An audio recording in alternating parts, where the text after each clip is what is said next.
कहानी की शुरुआत में गी हुन आराम से बैठकर नाश्ता कर रहा था। तभी उसकी माँ उसे कुछ पैसे देती है और कहती है कि वह आज अपनी बेटी गा यॉन को बाहर कहीं खाना खिला लाए। आज गा यॉन का जन्मदिन है। गी हुन एकदम निकम्मा, जुआरी और लापरवाह किस्म का आदमी है। वह कोई भी काम ढंग से नहीं कर पाता। इसी वजह से उसकी पत्नी ने उसे तलाक देकर किसी और से शादी कर ली है। उनकी बेटी गा योंग भी अपनी माँ और सौतेले पिता के साथ ही रहती है। खैर, गी हुन की माँ के काम पर जाने के बाद वह अपनी माँ का छुपा कर रखा हुआ क्रेडिट कार्ड चुरा लेता है। उसके बाद पैसे निकालने वाली मशीन पर जाकर कार्ड से पैसे निकाल लेता है। उन पैसों को लेकर वह सीधा हॉर्स रेसिंग वाले अड्डे पर चला जाता है। उसे जुए की बहुत गंदी लत थी, इसलिए वह हॉर्स रेसिंग में सारे पैसे लगा देता है। शुरू में हारने के बाद भी किस्मत से आखिर में वह बहुत सारे पैसे जीत जाता है। जीतने की खुशी में पैसे कैश करवाते समय वह पैसे देने वाली लड़की को कुछ पैसे टिप में भी दे देता है। इसके बाद टेलीफोन पर अपनी बेटी से बात करते करते वह बाहर आता है। तभी वह देखता है कि जिनसे उसने कर्ज लिया था वे उसी की तरफ आ रहे हैं। गी हुन उन्हें देखते ही भागने के लिए दौड़ लगाता है। भागते भागते उसकी टक्कर एक लड़की से हो जाती है। वह लड़की से जल्दी से माफी मांगता है और दौड़कर बाथरूम में घुस जाता है, लेकिन वह गुंडे वहां भी आ धमकते हैं। वे गी हुन को मार मार कर उसका नाक मुंह फोड़ देते हैं। गी हुन उनसे कहता है कि उसके पास बहुत पैसे हैं, उन पैसों से वह सारा कर्ज चुका देगा। यह कहकर जैसे ही वह जेब में हाथ डालता है तो देखता है कि उसकी जेब कटी हुई है। जेब में एक फूटी कौड़ी भी नहीं है। तब गी हुन को समझ आता है कि थोड़ी देर पहले जिस लड़की से उसकी टक्कर हुई थी उसी ने उसके सारे पैसे मार लिए हैं। गी हुन गुंडों के हाथ पैर जोड़कर कहता है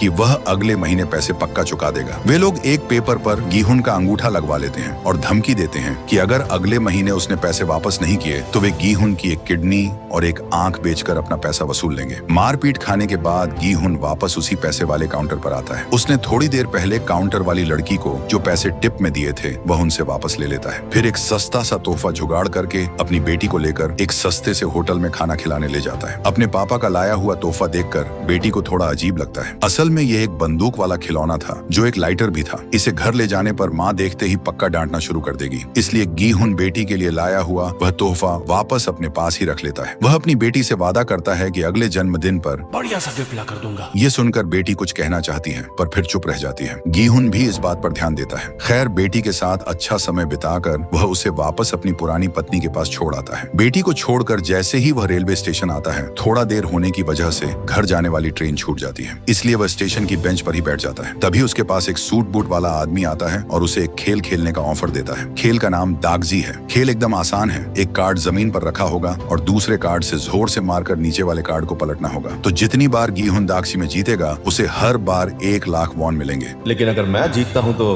हर बार आपको मुझे 1 लाख वॉन देने होंगे। और अगर वह आदमी जीतता है तो गी हुन को उसे 1 लाख वॉन देने पड़ेंगे। वह आदमी गी हुन को पहले खेलने का मौका देता है। गी हुन खेलने के लिए मान जाता है। क्योंकि उसके पास बिल्कुल पैसे नहीं थे तो उसने सोचा अपनी किस्मत आजमा कर देख लेते हैं, लेकिन उसकी किस्मत खराब थी। पहले ही दौर में वह हार जाता है और उदास सा मुंह बनाकर उस आदमी से कहता है कि उसके पास देने के लिए कोई पैसा नहीं है। तब वह आदमी कहता है कि तुम चाहो तो पैसे की जगह मार भी खा सकते हो। ये कहकर वह आदमी गी हुन को एक जोरदार थप्पड़ जड़ देता है और कहता है कि हर 1 लाख वॉन के बदले उसे एक थप्पड़ खाना पड़ेगा। गी हुन इसके लिए भी तैयार हो जाता है और फिर से खेलने लगता है। ऐसे कई दौर खेलने पर हर बार वह हारता है और थप्पड़ खाता रहता है। बहुत सारे थप्पड़ खाने के बाद आखिरकार वह एक बार कार्ड पलट ही देता है, मतलब वह जीत जाता है। तब वह आदमी उसे 1 लाख वॉन दे देता है। पैसे देखकर गी हुन के मन में लालच आ जाता है। वह और कई दौर खेलता है और बहुत सारे पैसे जीत लेता है। वह खुशी खुशी पैसे गिन रहा होता है, तभी वह आदमी उससे कहता है कि अगर गी हुन चाहे तो उनके साथ ऐसे ही कुछ और खेल खेलकर बहुत सारे पैसे कमा सकता है। यह कहकर वह आदमी गी हुन को एक कार्ड देता है और कहता है कि उनके पास ज्यादा जगह खाली नहीं है, इसीलिए अगर वह खेलना चाहता है तो कार्ड पर दिए नंबर पर फोन करे। खैर, गी हुन इसे कोई धोखा समझकर इस जाल में नहीं फंसता और घर लौट जाता है। वह राशन और घर के खर्च के लिए माँ के हाथ में भी कुछ पैसे रख देता है। उसका निकम्मा बेटा इतने सारे पैसे लेकर आया है, यह देखकर गी हुन की माँ को विश्वास ही नहीं होता। उसकी माँ उसे बताती है कि गा योंग को उसकी माँ और सौतेला पिता अगले साल अमेरिका लेकर जा रहे हैं। अगर गी हुन अपनी बेटी को अपने पास रखना चाहता है तो उसे अदालत में साबित करना होगा कि वह बेटी को पालने पोसने के लायक है और इसके लिए उसे बहुत सारे पैसे कमाने होंगे, वरना वह अपनी बेटी को हमेशा के लिए खो देगा। माँ की बात सुनकर गी हुन को अब समझ आता है कि उसकी बेटी उस वक्त कुछ कहना चाहकर भी क्यों चुप रह गई थी। वह सोचता है कि अब उसे अपनी बेटी के लिए कुछ बड़ा करना ही होगा। वह रात भर बहुत सोच विचार करता है और फिर स्टेशन वाले आदमी के दिए कार्ड के नंबर पर फोन कर देता है। वह बताता है कि वह उस खेल में हिस्सा लेना चाहता है। इसके बाद गी हुन बाहर आकर इंतजार करने लगता है। थोड़ी देर बाद एक गाड़ी आती है और गी हुन को उसमें बैठा लेती जाती है। गाड़ी के अंदर एक गैस छोड़ी जाती है जिससे गीहुन बेहोश हो जाता है। जब गीहुन को होश आता है तो सुबह हो चुकी होती है। उसे एक बहुत बड़े से कमरे में रखा गया था। वहाँ उसके अलावा 455 और लोग भी थे। सबके कपड़े बदल दिए गए थे और सबको एक जैसी यूनिफॉर्म पहना दी गई थी। हर यूनिफॉर्म पर उस इंसान का नंबर लिखा हुआ था। गीहुन उठकर देखता है कि एक बूढ़ा आदमी वहाँ मौजूद लोगों को गिन रहा है। ये बूढ़ा आदमी ही वहाँ का पहला खिलाड़ी है और उनका नाम ओ इल नाम है। गीहुन वहाँ का सबसे आखिरी यानी 456 नंबर का खिलाड़ी था। गीहुन इल नाम से कहता है कि सामने लगे पर्दे पर तो लिखा ही है कि यहाँ 456 लोग हैं, फिर भी वह गिनती क्यों कर रहा है? इल नाम बताता है कि उसके दिमाग में एक गांठ है जिसकी वजह से वह सब कुछ भूल जाता है। इसीलिए डॉक्टर ने उसे गिनती करने को कहा है ताकि दिमाग चलता रहे। गीहुन उस बूढ़े आदमी से बात कर ही रहा था कि तभी उसे वहाँ हंगामा होता दिखता है। द्योक्सु नाम का एक गुंडा टाइप का आदमी सेब्योक नाम की एक लड़की को पीट रहा था। सेब्योक कभी द्योक्सु की टीम में ही काम करती थी, लेकिन अपने पैरों पर खड़े होने के लिए सेब्योक उसकी टीम से भाग गई थी। तो आज इतने दिनों बाद उसे देखकर द्योक्सु भड़क गया और उसे मारने लगा। गीहुन पास जाकर देखता है तो पता चलता है कि द्योक्सु जिस लड़की को मार रहा है वह असल में वही झेबकतरी लड़की है जिसने गीहुन के जुए में जीते हुए पैसे चुराए थे। अब गीहुन भी दौड़कर जाता है और सेब्योक के साथ झगड़ा शुरू कर देता है। तभी वहाँ कुछ अजीब से कपड़े पहने हुए लोग बाहर आते हैं। उन सब के चेहरे नकाब से ढके हुए थे। ये लोग असल में वहाँ के गार्ड्स हैं जो सारा खेल संभालेंगे। उनमें से एक गार्ड सबको शांत करता है और अपनी बात सुनने को कहता है। क्योंकि सबको बेहोश करके लाया गया था इसलिए कई लोग डरे हुए थे और उनका खेल से भरोसा उठ गया था। गार्ड कहता है कि उसने किसी को भी यहाँ जबरदस्ती नहीं लाया है, बल्कि यहाँ मौजूद हर इंसान भारी कर्जे में डूबा हुआ है, इसीलिए उन्होंने खुद यह रास्ता चुना है। वह कुछ लोगों की पूरी जानकारी भी सबके सामने बताता है और कहता है कि वे यहाँ मौजूद हर इंसान की शुरू से लेकर आखिर तक सारी कुंडली जानते हैं, इसलिए कोई भी फालतू का हंगामा न करे। इसके बाद वह खेल के कुछ नियम सबको बताता है। पहला, कोई भी खिलाड़ी बीच में खेल नहीं छोड़ सकता। दूसरा, कोई भी खिलाड़ी अगर खेलने से मना करेगा तो उसे खेल से बाहर कर दिया जाएगा। तीसरा, ज्यादातर लोग जो चाहेंगे वही फैसला माना जाएगा। मतलब अगर ज्यादातर खिलाड़ी खेल बंद करना चाहेंगे तो खेल उसी वक्त बंद कर दिया जाएगा। इसके बाद गार्ड एक बहुत बड़ा शीशे का गुल्लक दिखाता है और कहता है कि कुल 6 दौर का खेल होगा। हर दौर के खत्म होने पर इस गुल्लक में पैसे जमा होंगे और जो भी आखिरी तक टिकेगा और खेल जीतेगा उसे इस गुल्लक का सारा पैसा मिल जाएगा। ये सुनते ही सब लोग खेलने के लिए राजी हो जाते हैं। फिर गार्ड सबसे एक एग्रीमेंट पर अंगूठा लगवा लेते हैं। इसके बाद सबकी तस्वीर खींचकर खेल की सारी पेपर वर्क पूरी कर ली जाती है। ये सब कुछ एक मुख्य कक्ष में बैठा अलग से कपड़े पहने एक आदमी पर्दे पर देख रहा था। इस आदमी का नाम फ्रंटमैन है और वही असल में यहाँ का बॉस है। खैर, इसके बाद सभी खिलाड़ियों को एक बड़े से मैदान में लाया जाता है। अरे सांगवू हो ना तुम? वहाँ गीहुन को अपना बचपन का दोस्त सांगवू दिखाई देता है। सांगवू बचपन से ही बहुत होशियार था। वह एक बहुत बड़े ऑफिस में काम करता था और पूरे गांव को उस पर गर्व था, लेकिन वह भी कर्जे में डूबकर यहाँ आ फंसा है, ये बात गीहुन को पच नहीं रही थी। वह जब सांगवू से इस बारे में पूछता है तो सांगवू कहता है कि वह इस बारे में बाद में बात करेगा। इसी बीच खेल शुरू होने की अनाउंसमेंट हो जाती है। वे देखते हैं कि दूर एक पेड़ के नीचे एक बहुत बड़ी सी रोबोटिक डॉल खड़ी है। अनाउंसमेंट में बताया जाता है कि उन्हें अब लाल बत्ती हरी बत्ती नाम का खेल खेलना है। ये असल में बच्चों का एक खेल है। हरी बत्ती बोलने पर आगे बढ़ना है और लाल बत्ती बोलते ही एकदम स्टैचू की तरह रुक जाना है। लाल बत्ती बोलने के बाद भी अगर कोई जरा सा भी हिला तो वह हार जाएगा। तो यहाँ के खिलाड़ियों को 5 मिनट का समय दिया जाता है। इन 5 मिनट के अंदर उन्हें आखिरी लकीर तक पहुँचना है और इस बार का खेल वह रोबोटिक डॉल चलाएगी। घड़ी शुरू होते ही खेल शुरू हो जाता है। डॉल पीछे मुड़कर हरी बत्ती बोलती है और सब आगे बढ़ने लगते हैं। कुछ पल बाद अचानक डॉल लाल बत्ती बोलकर खिलाड़ियों की तरफ मुड़कर देखती है। इस वक्त एक खिलाड़ी थोड़ा सा हिल रहा था। डॉल की आंखों में लगे सेंसर ने उसे पकड़ लिया और तभी एक गोली चलने की जोरदार आवाज आती है।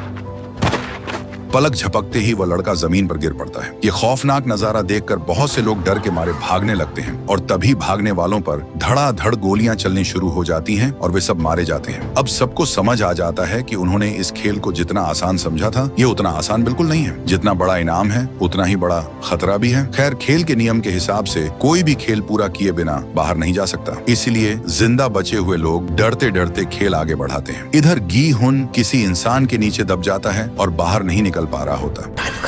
पीछे से सांगवू उसे बताता है कि इस खेल में जिंदा बचने के लिए उन्हें दिए गए समय के अंदर आखिरी लकीर तक पहुंचना ही होगा, वरना वे ऐसे भी मारे जाएंगे। वह गीहुन को एक ट्रिक बताता है कि वह किसी एक इंसान के ठीक पीछे छुपकर आगे बढ़ता रहे। इससे वह डॉल की नजर में आने से बच जाएगा। सांगवू की बात मानकर गीहुन आगे बढ़ने लगता है। आखिरी लकीर तक पहुंचने से पहले और भी कई लोग गोलियों का शिकार हो जाते हैं। गीहुन लगभग आखिरी लकीर के पास पहुंच ही गया था, लेकिन एक लाल लाश के हाथ पर पैर पड़ने से वह फिसल कर गिरने ही वाला होता है कि तभी डॉल लाल बत्ती बोलकर मुंह घुमा लेती है। किस्मत अच्छी थी कि पीछे से अली नाम के एक तगड़े लड़के ने गीहुन को पीछे से पकड़कर रोक लिया था, इसलिए बिल्कुल आखिरी मौके पर उसकी जान बच जाती है। आखिरकार घड़ी में जब बस एक पल बचा था, ठीक उसी वक्त गीहुन और अली आखिरी लकीर के अंदर कूद पड़ते हैं, लेकिन तब भी कुछ लोग लकीर पार नहीं कर पाए थे। उन सबको वहीं पर गोली मारकर ढेर कर दिया जाता है। ढेरों मौतों के साथ आखिरकार यह खौफनाक दौर खत्म होता है। इसके बाद मरे हुए लोगों को गार्ड्स एक सीक्रेट जगह पर ले जाते हैं। वहाँ एक बहुत बड़ी सी भट्टी थी जिसके अंदर लाशों को डालकर जला दिया जाता है। इधर बचे हुए लोग पूरी तरह से थके हुए, डरे हुए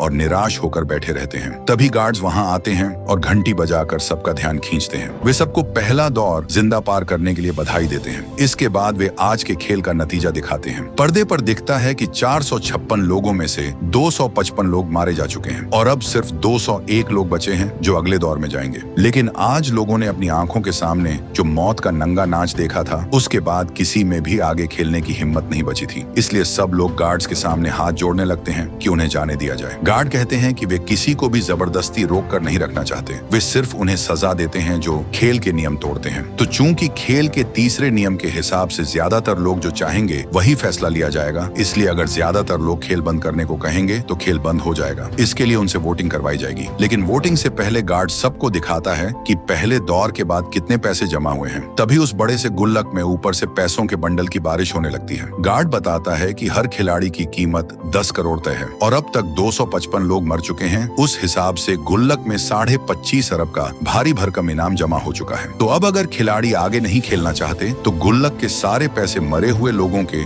घर वालों को दे दिए जाएंगे। लेकिन अगर वे खेल चालू रखते हैं तो आखिर में जो जीतेगा वह सारे 456 खिलाड़ियों के हिस्से का पूरा पैसा यानी 45 अरब 60 करोड़ अकेला ही ले जाएगा। पैसों की इतनी बड़ी रकम सुनकर बहुत से लोगों की नीयत डोल जाती है और वे अपना फैसला बदल लेते हैं। खैर, इसके बाद वोटिंग शुरू होती है। 201 में से 200 लोगों का वोट ले लिया जाता है। नतीजा एकदम बराबर था। 100 लोग खेल चालू रखने के पक्ष में थे और 100 लोग खेल बंद करने के पक्ष में। अब आखिरी वोट देने की बारी बूढ़े इल नाम की आती है। वह थोड़ा सोच विचार करता है और आखिरकार खेल बंद करने के पक्ष में अपना वोट दे देता है। क्योंकि ज्यादातर लोगों ने खेल बंद करने के लिए कहा था, इसीलिए गार्ड्स खेल खत्म होने की अनाउंसमेंट कर देते हैं। तब भी कुछ लालची लोग खेल चालू रखने की जिद करते हैं, लेकिन गार्ड्स अपने नियमों के पक्के थे। हालांकि वे जाते जाते ये जरूर बताते हैं कि सभी लोगों को यहाँ वापस आने का एक और मौका दिया जाएगा। अगर तब सभी लोग वापस आ जाते हैं तो खेल वहीं से दोबारा शुरू कर दिया जाएगा। इसके बाद सभी खिलाड़ियों की आंखें और हाथ पैर बांधकर उन्हें अलग अलग जगहों पर फेंक दिया जाता है। उसके बाद सब अपने अपने घरों की तरफ निकल जाते हैं। लेकिन सिर्फ गीहुन सीधा पुलिस थाने पहुंच जाता है। वह वहां पुलिस वालों को सारी अजीबोगरीब घटना के बारे में बताता है। लेकिन जाहिर सी बात है, कोई भी उसकी इस कहानी पर यकीन नहीं करता। गीहुन वह खेल वाली पर्ची पुलिस को देता है और कहता है कि इस नंबर पर फोन लगाओ, सब सच सामने आ जाएगा। पुलिस उस नंबर पर फोन करती है तो दूसरी तरफ से एक लड़की फोन उठाती है जिसे खेल के बारे में कुछ भी नहीं पता था। इसीलिए पुलिस वाले गीहुन को पागल और पियक्कड़ समझकर धक्के मारकर बाहर निकाल देते हैं। वह निराश होकर घर लौटता है तो देखता है कि घर में उसकी माँ नहीं है। वह सुबह घर से निकलकर बाजार जाता है तो देखता है कि उसका दोस्त सांगवू दूर से अपनी माँ और उनकी दुकान को छुपकर देख रहा है। गीहुन उसके पास जाकर पूछता है कि वह घर क्यों नहीं जा रहा। सांगवू उसे बताता है कि उसने बहुत सारा कर्ज और उधार लेकर शेयर बाजार में पैसा लगा दिया था, लेकिन उसे भारी नुकसान हुआ और वह सब हार गया। उसने अपनी माँ के घर और दुकान तक को गिरवी रख दिया है। इतना बड़ा कर्ज चुकाने की उसकी औकात नहीं है, इसलिए वह घर नहीं जा पा रहा है। इसी बीच गीहुन के पास फोन आता है और उसे जल्दी से अस्पताल बुलाया जाता है। अस्पताल जाकर वह देखता है कि उसकी माँ बिस्तर पर पड़ी है। डॉक्टर बताता है कि उसकी माँ के पैर में एक घाव हो गया था। उन्हें शुगर की बीमारी है, इसलिए वह घाव भरा नहीं बल्कि जड़ पूरे पैर में फैल गया है। अब उनकी जान बचाने के लिए पैर का ऑपरेशन करना बहुत जरूरी है, लेकिन माँ का इलाज कराने के लिए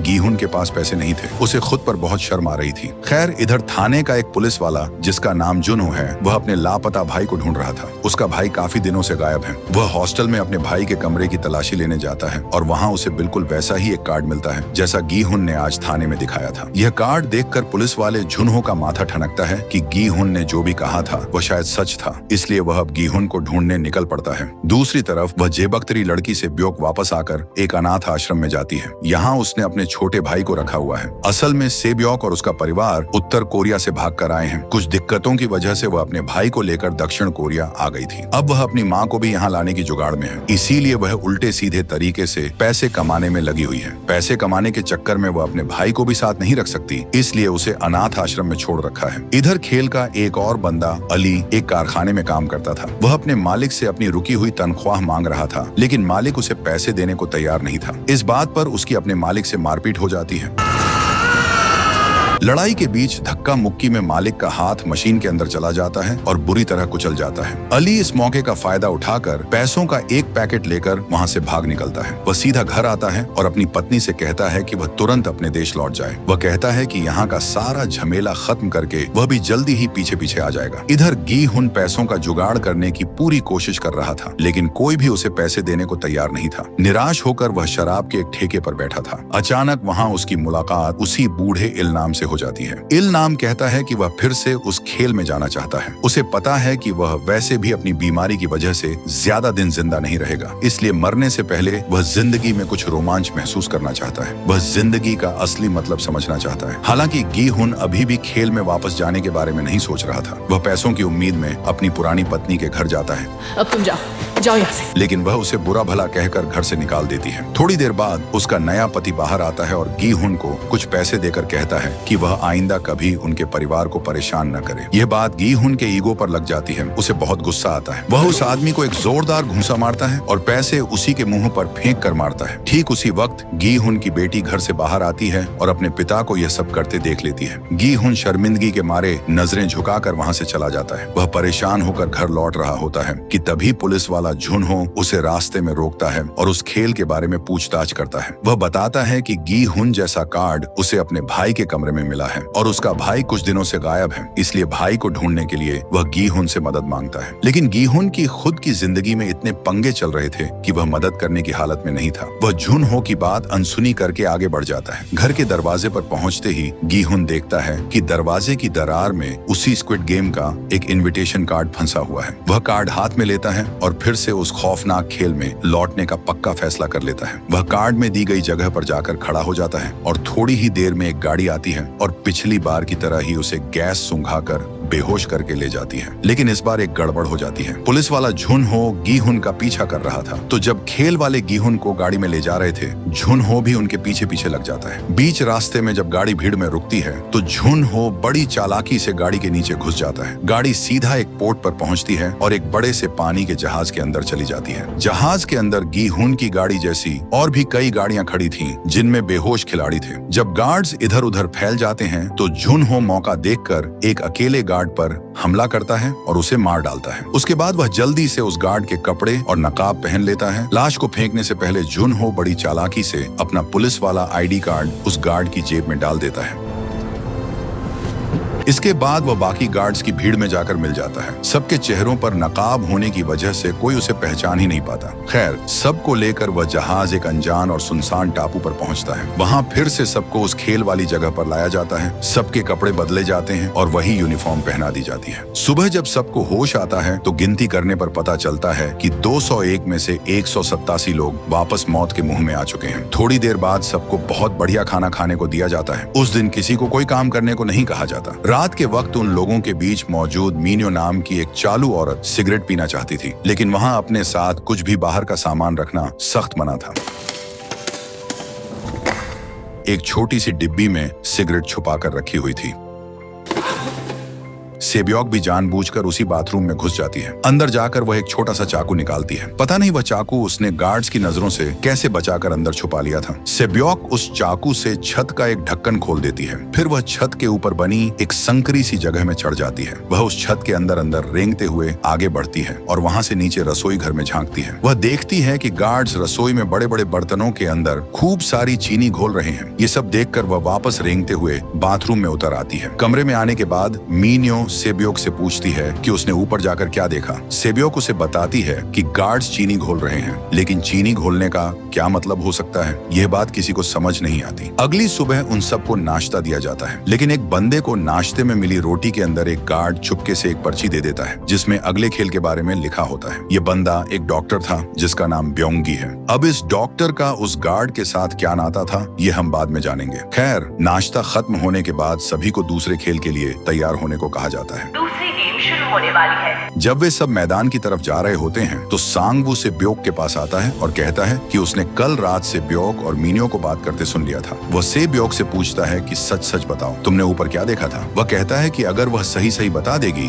तो सांगवू अंदाजा लगा लेगा कि अगला खेल कौन सा है। लेकिन थोड़ी ही देर बाद जब उन्हें मैदान में लाया जाता है तो वे देखते हैं कि सामने दीवार पर 4 आकार बने हुए हैं, एक गोल चक्कर, एक तिकोना, एक सितारा और एक छाता। इन्हें देखते ही सांगवू को अपने बचपन के मेलों की याद आ जाती है, जहाँ चीनी को पिघलाकर अलग अलग सांचों में डालकर मीठी गोली बनाई जाती थी। सांगवू तुरंत समझ जाता है कि अगला खेल पक्का वही होने वाला है। लेकिन जब उसका दोस्त गीहुन उससे पूछता है कि यह क्या खेल हो सकता है तो वह अपने दोस्त को भी कुछ नहीं बताता। तो खैर, अनाउंसमेंट में सभी खिलाड़ियों से कहा जाता है कि वे इन चारों आकार में से अपनी पसंद के किसी भी आकार के सामने जाकर खड़े हो जाएं। सब लोग अपनी मर्जी से किसी न किसी आकार के सामने खड़े हो जाते हैं। इसके बाद असली कहानी पलटती है। हर खिलाड़ी को उनके चुने हुए आकार के हिसाब से चीनी की एक गोल मिठाई और एक सुई दी जाती है। अगर आप 10 मिनट के वक्त में खोदकर शिप को बाहर निकाल लेंगे तो ये राउंड जीत जाएंगे। नियम यह बताया जाता है कि उन्हें 10 मिनट के अंदर सुई की मदद से उस चीनी की मिठाई में बने हुए आकार को बिना तोड़े बाहर निकालना है। अगर मिठाई टूट गई या तय समय के अंदर काम पूरा नहीं हुआ तो वह खिलाड़ी सीधा हार जाएगा और यहाँ हारने का मतलब ही है मौत। अब क्योंकि सांगवू को खेल का पहले ही पता चल गया था, इसलिए वह तिकोने आकार के सामने खड़ा हुआ था और गीहुन ने बिना कुछ समझे छाते के आकार के सामने खड़ा था। मेरे तो लग गए। खेल शुरू होते ही सांगवू बहुत आराम से उस तिकोने को मिठाई से अलग कर लेता है और खेल जीतकर बाहर आ जाता है। जिन लोगों ने आसान आकार चुने थे वे भी जल्दी यह दौर पार कर लेते हैं, लेकिन गीहुन जैसे वह लोग जिन्होंने मुश्किल आकार चुने थे उनकी मुसीबत हो जाती है। वे आखिरी पल तक कोशिश करते रहते हैं। बीच में कई लोग मर भी जाते हैं। इधर समय खत्म हो रहा था, इसलिए गीहुन एक ट्रिक लगाता है। वह उस चीनी की मिठाई को चाटना शुरू कर देता है। इससे आकार के किनारे भीग कर नरम हो जाते हैं। गीहुन को ऐसा करते देख आसपास के लोग भी अपनी मिठाई चाटने लगते हैं और बिल्कुल आखिरी पल में गीहुन समेत कई लोग अपने आकार को बिना तोड़े बाहर निकालने में कामयाब हो जाते हैं। खेल पूरा होते ही उन्हें मैदान से बाहर भेज दिया जाता है। इसी बीच वहाँ एक और कांड हो जाता है। एक हारा हुआ खिलाड़ी एक गार्ड पर अपनी सुई से हमला कर देता है और दूसरे गार्ड की बंदूक छीनकर उसे ही बंधक बना लेता है। वह आदमी गार्ड को अपना नकाब उतारने का हुक्म देता है। नकाब उतारने के बाद देखा जाता है कि गार्ड बिल्कुल कम उम्र का बच्चा है। आदमी ऐसे छोटे से बच्चे को नहीं मार पाता, इसलिए वह खुद अपने सिर में गोली मारकर खुदकुशी कर लेता है। उसी वक्त अंदर से फ्रंटमैन बाहर आता है और नकाब उतारे हुए गार्ड को गोली मार देता है। उसके बाद कहता है कि यहाँ अगर किसी भी गार्ड की असली शक्ल कोई देख लेता है तो उसकी मौत पक्की है। ये कहकर वह बाकी सभी गार्ड्स को भी सावधान कर देता है। खैर, जब सब लोग अपने कमरे में लौटते हैं तो दूसरे दौर का नतीजा बताया जाता है। इस दौर में 187 में से 79 लोग मारे गए हैं, मतलब खेल से बाहर हो गए हैं। इसलिए उनके हिस्से के पैसे उस गुल्लक में जमा हो जाते हैं। गुल्लक में पैसे बढ़ते देख कई लोगों के चेहरों पर मुस्कान आ जाती है। कुछ देर बाद सबको खाना दिया जाता है। आज रात के खाने में उन्हें सिर्फ एक उबला हुआ अंडा और एक शराब की बोतल दी जाती है। जल्दी से ठूस लो, फिर वापस लाइन में जाना है। इसलिए देओक्सू और उसकी टीम 2-2 बार खाना ले लेती है। इसका नतीजा यह होता है कि आखिर में 5 लोगों के लिए खाना बचता ही नहीं है। देओक्सू की टीम ने चूंकि 2 बार खाना लिया था, इसलिए आखिरी 5 लोगों के हिस्से में खाना नहीं बचता। उन 5 लोगों में से एक आदमी गुस्सा होकर देओक्सू से खाना छीनने जाता है तो देओक्सू उसे मारते मारते जान से ही मार डालता है। ये सब देखकर गीहुन गार्ड्स से शिकायत करता है, लेकिन गार्ड्स खामोश खड़े रहते हैं। वे कोई विरोध नहीं करते। थोड़ी देर बाद देखा जाता है कि मरे हुए खिलाड़ी के हिस्से के पैसे भी गुल्लक में जमा हो जाते हैं। ये देखने के बाद सब खिलाड़ियों को अंदाजा हो जाता है कि यहाँ किसी का मरना मतलब उनका फायदा है। इसलिए कुछ लोग इस मौके का फायदा उठाने की योजना बनाते हैं और कुछ लोग सतर्क हो जाते हैं। इधर डॉक्टर ब्योंगी बाकी लोगों के साथ बड़े कमरे में नहीं था। असल में यहाँ गार्ड्स की एक टीम मरे हुए खिलाड़ियों के शरीर से अंग निकालकर उन्हें चोर बाजार में बेच देती थी और ये अंग ब्योंगी निकाल कर देता था। इसीलिए गार्ड्स उसे अलग अलग तरीकों से पर्ची भेजकर अगले खेल के बारे में बता देते थे ताकि वह जल्दी न मरे। तो यह था ब्योंगी और गार्ड्स के बीच का सौदा। आज का ऑपरेशन खत्म होने पर गार्ड्स ब्योंगी को एक अंडा देते हैं। साथ ही बताते हैं कि आज जानबूझकर खिलाड़ियों को कम खाना दिया गया है ताकि वे आपस में झगड़ा करें और मारकाट हो। ये सब खेल का ही हिस्सा है। इसलिए वे ब्योंगी को सलाह देते हैं कि आज रात वह किसी ताकतवर टीम के साथ जुड़ जाए। इसके अलावा अंडे के अंदर एक पर्ची में उसे अगले दिन के खेल के बारे में भी बता दिया जाता है। ब्योंगी कमरे में लौटकर देओक्सू की टीम में जुड़ना चाहता है। वह देओक्सू से कहता है कि अगले खेल के बारे में वह जानता है, इसलिए देओक्सू अगर आज रात उसे बचाएगा तो वह भी देओक्सू को बचाएगा। खैर, रात में कुछ भयंकर होने वाला है, ये सब समझ गए थे। रात में बत्ती बंद होते ही ताकतवर लोग कमजोरों पर हमला करना शुरू कर देते हैं।